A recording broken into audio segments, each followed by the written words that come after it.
Om Swastiastu, kami dari kelompok Puskesmas Payangan akan mempresentasikan laporan kami mengenai program upaya kesehatan di Puskesmas, di mana program dengan capaian rendah di UPTD Puskesmas Payangan yaitu cakupan pelayanan kesehatan jiwa. Next.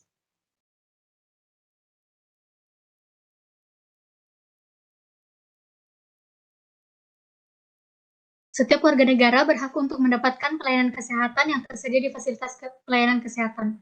Fasilitas pelayanan kesehatan adalah suatu tempat yang digunakan untuk menyelenggarakan upaya pelayanan kesehatan baik promotif, preventif, kuratif, maupun rehabilitatif yang dilakukan oleh pemerintah daerah atau masyarakat. Salah satu fasilitas pelayanan kesehatan yaitu puskesmas atau pusat kesehatan masyarakat.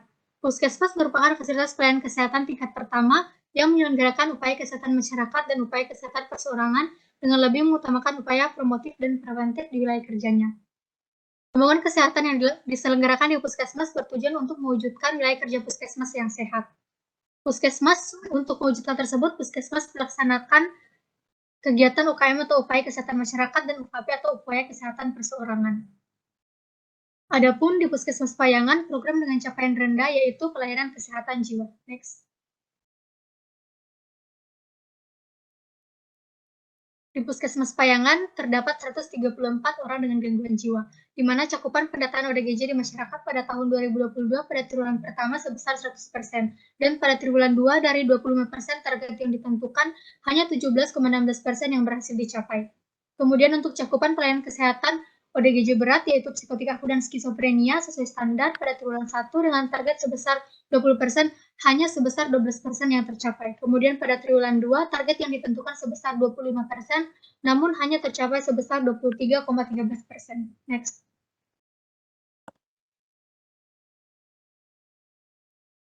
Selanjutnya adalah profil puskesmas.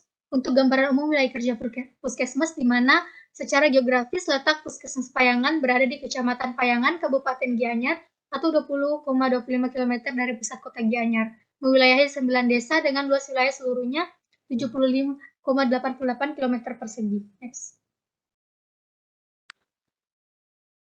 Jumlah kepala keluarga di Kecamatan Payangan berdasarkan data November 2020 adalah sebanyak 10.418 kakak dengan jumlah penduduk sebanyak 46.621 jiwa dengan total jumlah penduduk laki-laki sebanyak 23.272 jiwa dan perempuan sebanyak 23.349 jiwa. Next.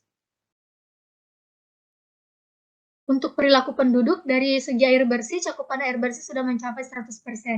Kepemilikan jamban hanya mencapai 86% karena terbatasnya dana dan 4 desa yang belum dilakukan pemeriksaan karena kurangnya petugas. Sementara untuk tempat sampah dan pengelolaan air limbah sudah mencapai 100% dan untuk pengelolaan sampah masyarakat mengelolanya sendiri. Next. Sejarah singkat Puskesmas Payangan pada tahun 1976 didirikan di Jalan Giri Kusuma Melinggi, Payangan, Gianyar. Tahun 2009 ditetapkan dalam kategori Puskesmas Rawat Inap. Pada tahun 2010 ditetapkan sebagai bagian dari Badan Layanan Umum Daerah. Tahun 2017 mengajukan penilaian akreditasi Puskesmas dan mendapatkan status terakreditasi utama. Dengan adanya peraturan Bupati Gianyar nomor 50 tahun 2019 tentang SOTK Dinas Kesehatan, di Kecamatan Payangan dibangun UPTD RSU Payangan yang berlokasi di tempat UPTD Puskesmas Payangan yang awalnya. Kemudian pada tahun 2020, pada bulan Januari, pelayanan kesehatan UPTD Puskesmas Payangan dipindahkan ke gedung baru yang berlokasi di Jalan Raya Payangan, Banjar Semaun, Desa Puhu, Gianyar. Next.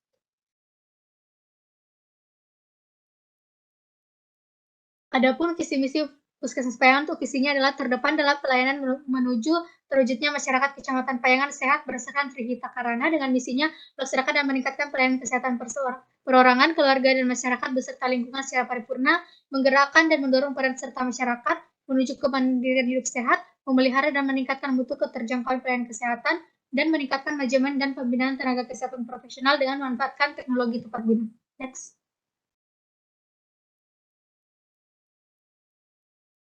Untuk ketenagaan di Puskesmas Payangan pada tahun 2021 terdapat 45 orang PNS dengan status tugas belajar 1 orang, 12 orang tenaga kontrak BLUD, 15 orang tenaga kontrak Pemda, 2 orang tenaga harian, 4 orang tenaga kontrak BOK, 3 orang petugas tracer kasus COVID-19.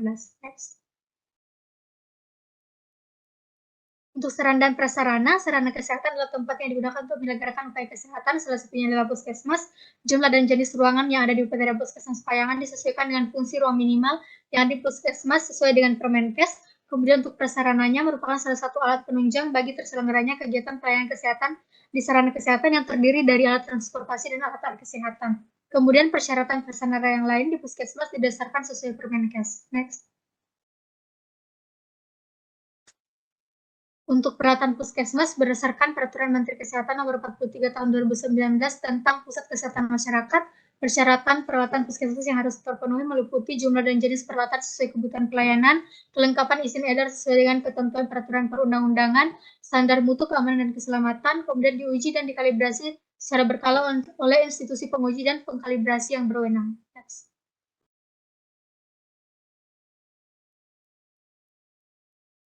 Adapun pendanaan di Upacara Puskesmas Payangan yang pertama dari anggaran pendapatan belanja daerah atau APBD Kabupaten Gianyar berupa BOP atau biaya operasional puskesmas. Kemudian ada dari anggaran pendapatan belanja negara atau APBN berupa biaya operasional kesehatan atau BOK dan dana kapitasi JKN bersumber dari BPJS. Next. Selanjutnya situasi derajat kesehatan berdasarkan data 2021 angka kematian ibu sebanyak 2 kasus, angka kematian bayi untuk jumlah kematian neonatus ada 6 kasus, bayi yaitu 1 sampai 11 bulan ada 1 kasus dan balita 1 sampai 4 tahun ada 1 kasus. Next. Selanjutnya adalah status gizi. Cakupan balita yang terdaftar dan memiliki buku KIA adalah sebanyak 2.609 balita.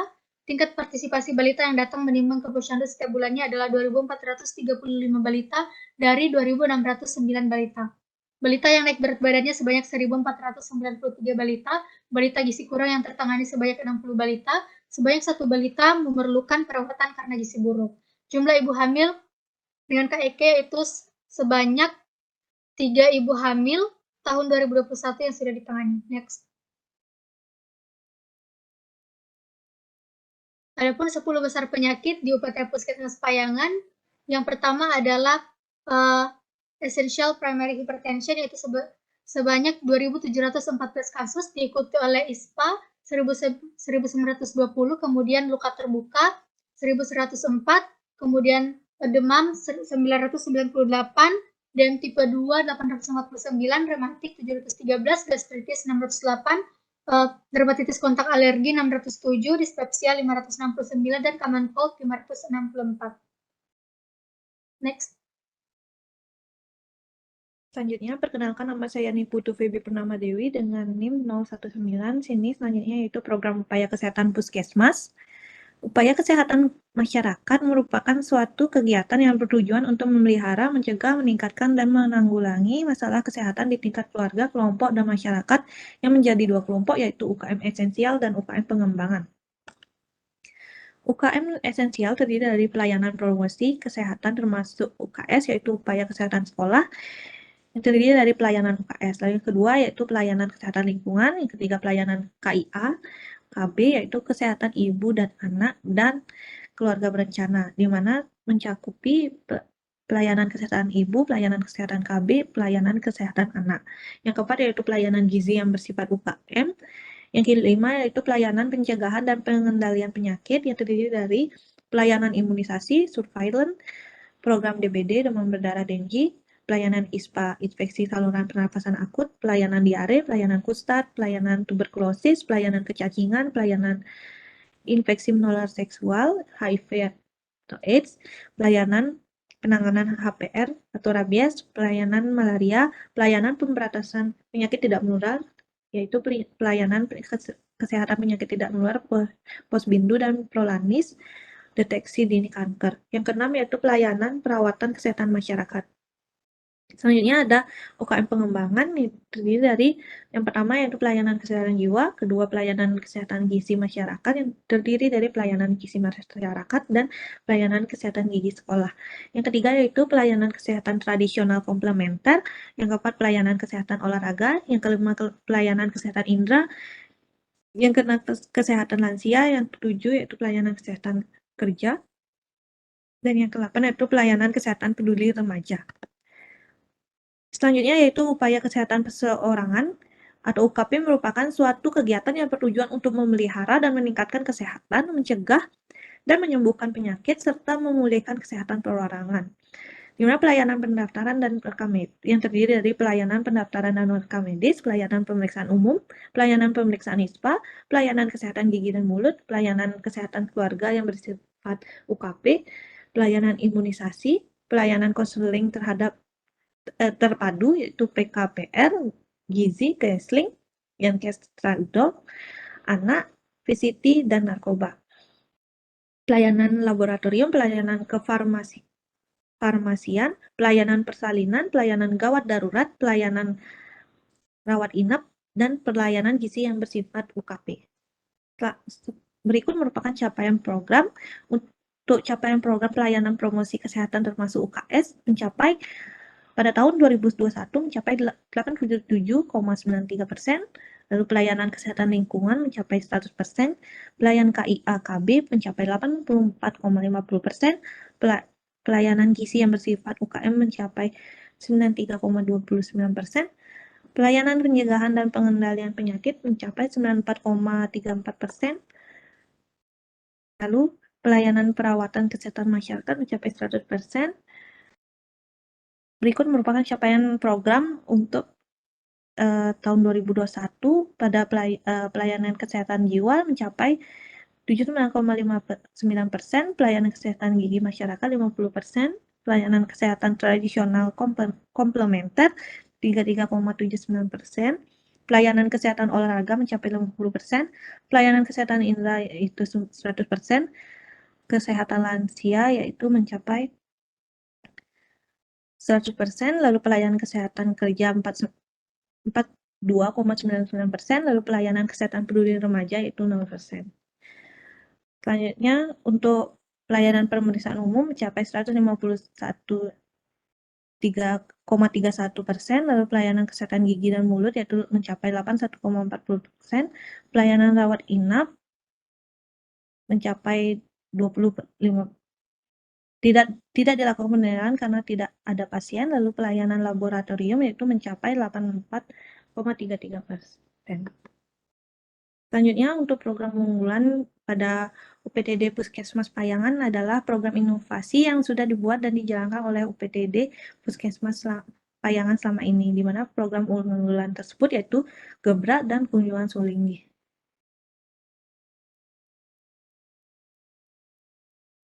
Selanjutnya, pembahasan program dan pelayanan kesehatan jiwa, di mana latar belakang program yaitu kesehatan jiwa merupakan kesejahteraan mental yang berasal dari adanya keseimbangan emosi, psikis, dan sosial.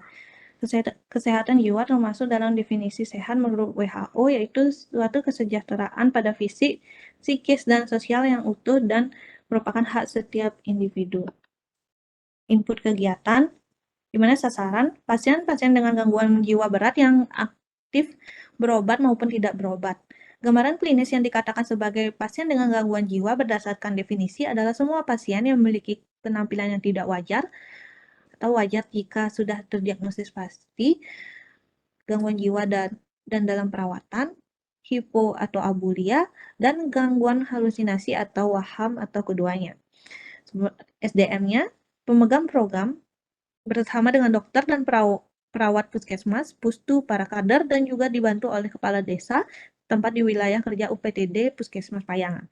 Sumber dana yaitu dari APBD, Anggaran Pendapatan dan Belanja Daerah, yang diturunkan sebagai dana BOK, Bantuan Operasional Kesehatan, yang berasal dari pemerintah pusat, yaitu pemerintahan Kabupaten Gianyar. Selanjutnya, sarana prasarana yaitu mobil operasional puskesmas, alat pemeriksaan tanda-tanda vital seperti stetoskop, sphygmomanometer, termometer, oximeter, dan alat tulis untuk pencatatan. Waktu dan tempat pelaksanaan yaitu setiap bulan dengan kunjungan ke rumah-rumah pasien dengan ODGJ di setiap Banjar. Pelaporan dan sistem informasi yaitu pelaporan dilakukan ke puskesmas dan ke dinas kesehatan setempat. Sistem pelaporan ke puskesmas menggunakan format laporan Formi. Planning yaitu proses perencanaan program dilakukan setiap tahunnya di awal tahun oleh pemegang program bersama kepala puskesmas. Dasar pembentukan program didasarkan pada hasil kegiatan, program di tahun sebelumnya yang sudah melewati proses evaluasi. Puskesmas juga mengajak kepala desa, camat, dokter spesialis kesehatan jiwa, dan PMD atau Dinas Pemberdaya Masyarakat Desa. Organizing, di mana organisasian dilakukan oleh pemegang program bersama dengan para stakeholder atau kader dan tim yang bertugas. Actuating, di mana tim berkunjung ke rumah pasien untuk melihat dan menilai kondisi ODGJ tersebut, memantau pengobatan pasien ODGJ, dan jika pasien sudah melakukan pengobatan. Pada pasien dan keluarga, yang menolak berobat akan diberikan penyuluhan dan pemahaman kondisi pasien, menggali masalah pasien dan keluarga sehingga belum berobat, dan menyarankan untuk melakukan pengobatan. Kunjungan rumah tersebut juga mendata kecukupan obat dan jenis obat yang dapat diambil di puskesmas. Controlling, yaitu monitoring dan evaluasi program dilakukan secara berkala dan terjadwal, yaitu evaluasi setiap bulan, 3 bulan, dan tahunan. Monitoring dan evaluasi dilakukan oleh pemegang program, kepala puskesmas, dinas kesehatan, dan stakeholder terkait lainnya dalam program. Baik, saya Yoni Prasini Kaisase, NIM 099. Di sini untuk melanjutkan untuk target kegiatan dari program pelayanan kesehatan jiwa ini adalah dapatnya puskesmas melakukan pelayanan sesuai standar kepada pasien dengan ODGJ dan beberapa target lainnya. Seperti yang pertama, meningkatkan pengetahuan dan dukungan keluarga pasien dengan ODGJ terhadap kesehatan dan gangguan jiwa. Yang kedua, meningkatnya jumlah partisipasi pasien dengan ODGJ untuk memeriksakan diri ke pusat kesehatan. Yang ketiga, meningkatkan intensitas kunjungan rumah pasien ODGJ oleh puskesmas sebagai bentuk pelayanan kesehatan terhadap ODGJ. Yang keempat, berkurangnya angka putus obat dan pada pasien ODGJ yang sedang atau akan menjalani pengobatan.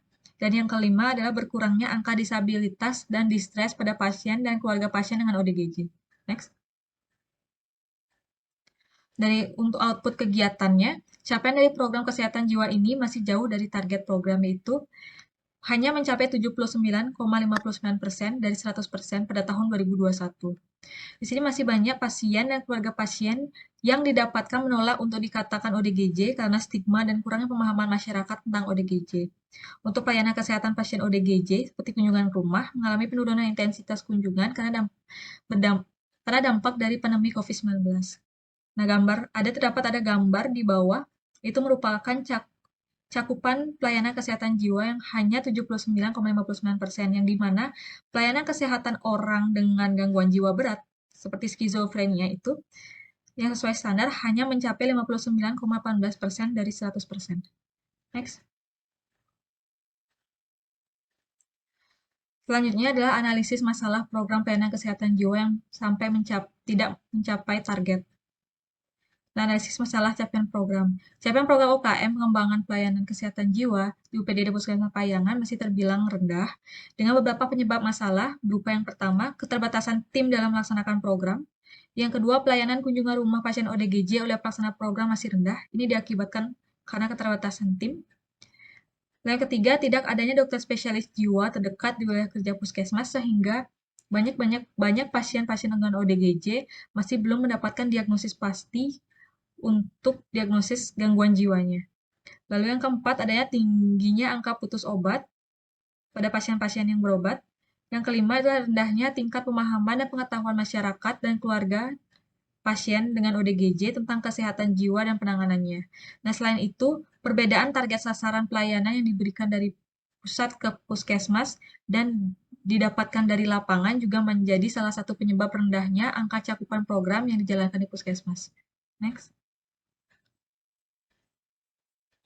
Nah, adapun solusi masalah yang diberikan oleh puskesmas, yang pertama itu adalah penguatan koordinasi lintas program, terutama Promkes, untuk melakukan sosialisasi dan penyuluhan mengenai kesehatan jiwa. Lalu yang selanjutnya, penguatan koordinasi lintas sektor untuk pendataan dan pelaporan jika ditemukan orang dengan gangguan jiwa. Yang ketiga, pelaksanaan program lebih ditingkatkan kinerjanya dalam hal perencanaan, pelaksanaan, dan evaluasi, terutama dalam pengaturan jadwal kegiatan di tahun berikutnya. Yang keempat, penguatan kunjungan rumah dan memotivasi masyarakat atau keluarga untuk segera memeriksakan keluarganya bila ada yang menderita gangguan jiwa. Dan yang terakhir, penguatan kerjasama dengan lintas program dan jaringan puskesmas seperti bidan desa dalam pelaksanaan pelayanan kesehatan ODGJ. Next. dari kami sendiri juga memberikan solusi masalah berdasarkan kajian literatur review.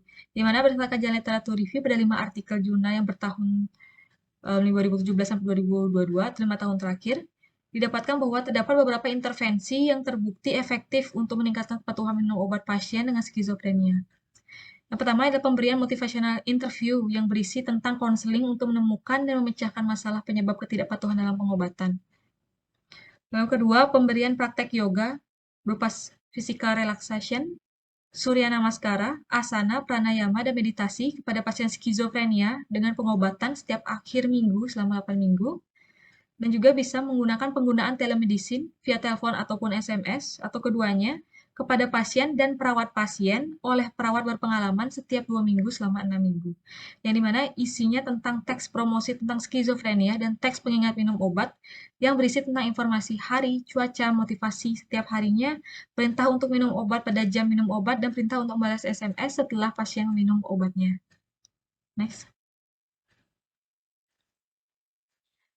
Baik, untuk penutup, jadi simpulannya, pembangunan kesehatan yang diselenggarakan di Puskesmas ini bertujuan untuk mewujudkan wilayah kerja Puskesmas yang sehat, di mana untuk pembangunan ini, Puskesmas melakukan kegiatan-kegiatan sebagai upaya untuk meningkatkan kesehatan masyarakat maupun perorangan melalui upaya kesehatan masyarakat, UKM, ada 2 jenis, esensial dan juga pengembangan, dan upaya kesehatan perseorangan, UKP, yang meliputi farmasi dan juga laboratorium. Nah, terdapat target dan capaian yang harus dicapai oleh Puskesmas yang tidak sulit untuk mencapai 100%. Salah satu upaya kesehatan yang tidak mencapai target 100% adalah dari program kesehatan jiwa, yaitu hanya 79,59% di UPTD Puskesmas Payangan. Next. Dan juga untuk faktor yang menghambat pelaksanaan program, itu bisa mulai dari keterbatasan tim pelaksana program, tingginya angka ketidakpatuhan pengobatan dan putus obat, dan kurangnya pemahaman masyarakat terkait dengan kesehatan mental. Nah, untuk masalah ketidakpatuhan terhadap pengobatan pasien dengan gangguan jiwa berat atau skizofrenia, bisa dicarikan solusi yang diajukan oleh Puskesmas ataupun berdasarkan kajian literatur review yang sudah kami lakukan untuk menggunakan intervensi tersebut. Next. Kami juga memiliki beberapa saran untuk kelompok selanjutnya yang mendapatkan tugas di Puskesmas Payangan, seperti lakukan penggalian data dan peninjauan pustaka lebih dalam lagi untuk dapat mengenali dan memecahkan semua masalah yang menjadi penghambat dalam pencapaian program kesehatan jiwa yang sesuai dengan Puskesmas tersebut. Dan untuk saran untuk Puskesmasnya bisa pertimbangkan kembali beberapa solusi yang kami berikan berdasarkan kajian literatur kami untuk setidaknya meningkatkan kepatuhan minum obat pasien skizofrenia yang telah mendapatkan pengobatan untuk menurunkan angka gangguan jiwa yang ada di wilayah kerja Puskesmas Payangan. Next. Baik, sekian presentasi tugas kami tentang program kesehatan di Puskesmas. Terima kasih.